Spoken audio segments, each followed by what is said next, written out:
అల్లూరు జిల్లా రంపచోడవరంలో ఉపాధ్యాయుడు కత్తుల సుగ్గిరెడ్డి అనారోగ్యంతో 2 ఏళ్లుగా మంచానికి పరిమితమయ్యారు. జీతం రాకపోవడంతో సుగ్గిరెడ్డికి వైద్యం కూడా చేయించలేని స్థితిలో ఉన్నామని కుటుంబం వాపోయింది. సుగ్గిరెడ్డి మారేడుమిల్లి మండలంలో టీచర్ విధులు నిర్వహించేవారు.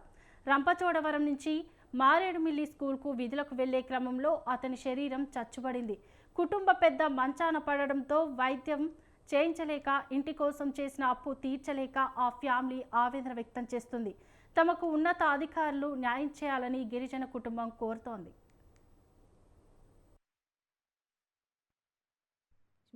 మా నాన్నగారి పేరు సుగ్గిరెడ్డి, అమ్మ పేరు లక్ష్మి.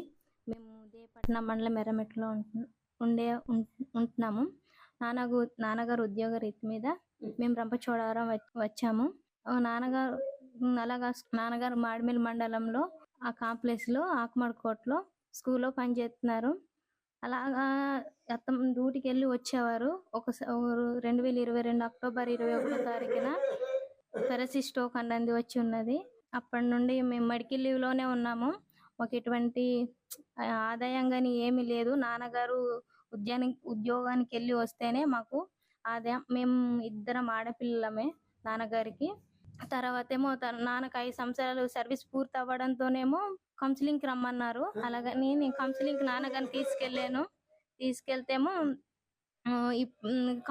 నాకు జాయినింగ్ ఆర్డర్ మాత్రం ఇచ్చారు, కానీ తర్వాత రీజాయినింగ్ లెటర్ కావాలమ్మా అని అన్నారు. అంటే పిఓ గారిని కలవాలి అన్నారు.